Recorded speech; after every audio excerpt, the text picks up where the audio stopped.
கடலூர் மாவட்டம் காராமணிக்குப்பத்தில் வசித்து வந்த ஐடி ஊழியர் சுகந்த்குமார், அவரது தாய் கமலேஸ்வரி, 10 வயது மகன் நிஷாந்த் ஆகியோர் கொடூரமாக கொலை செய்து எரிக்கப்பட்ட சம்பவம் தொடர்பாக 7 தனிப்படைகள் அமைத்து போலீசார் விசாரணை மேற்கொண்டு வருகின்றனர்.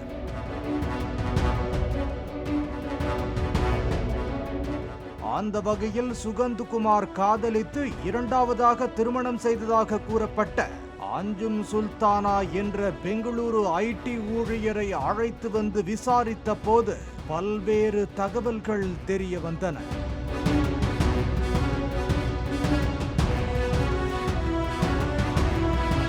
பஞ்சாபை பூர்வீகமாக கொண்ட பெற்றோருக்கு பிறந்த சுகந்த்குமார் சென்னையில் தங்கி பணிபுரிந்த போது டில்லி என்ற பெண்ணை காதலித்து மணந்ததாகவும் அவரை 6 மாதத்தில் பிரிந்ததாகவும் அஞ்சும் சுல்தானா கூறியுள்ளார்.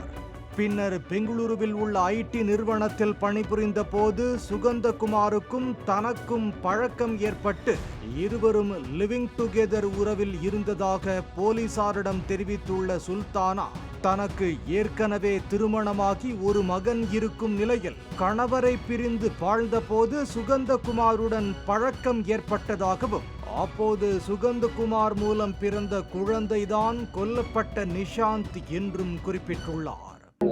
சன்னோட வீடியோ கால்ல பேசுவீங்க அப்படின்னு சொல்லி சொன்னாங்க. ஆமா, பேசுவோம். அவங்க சுகந்தோட அப்பா இருக்கும்போது அவங்களுக்கு வாட்ஸ்அப் கால் பண்ணா அவங்க காட்டுவாங்க. தனது வீட்டில் ஒரு மகன் இருப்பதால் இவனையும் தன்னால் வளர்க்க இயலாது என்று குழந்தையாக இருக்கும் போதே நிஷாந்தை சுகந்த்குமாரிடம் ஒப்படைத்து விட்டதாக சுல்தானா தெரிவித்துள்ளார்.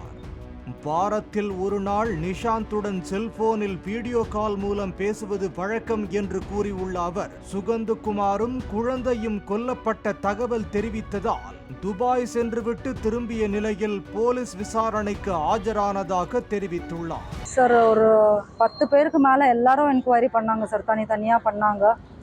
காலையிலேருந்து சாயந்தரம் நைட் ஆயிடுச்சு, பண்ணிக்கிட்டே தான் இருக்காங்க என்கொயரி. ஒரே கொஷின், கரெக்டான ஆளுங்களை பிடிச்சாலே எல்லாம் உண்மை வெளியில வந்துடும் sir. I just want the investigation to go in a right way and யார் இது பண்ணியிருக்காங்களோ இது வெளியில வரணும், அவ்வளவுதான். உயிரிழந்த சுகந்த்குமாருக்கு ஹைதராபாத்திலும் ஒரு பெண்ணுடன் தொடர்பு இருந்ததாக விசாரணையில் அவர் தெரிவித்ததால் தனிப்படை போலீசார் அங்கு விரைந்துள்ளனர். மேலும் சுகந்த்குமார் வீட்டில் இருந்த கார் ஓட்டுநரிடமும் போலீசார் விசாரித்து வருகின்றனர். பாலிமர் செய்திகளுக்காக கடலூர் செய்தியாளர் லெசி ராஜா.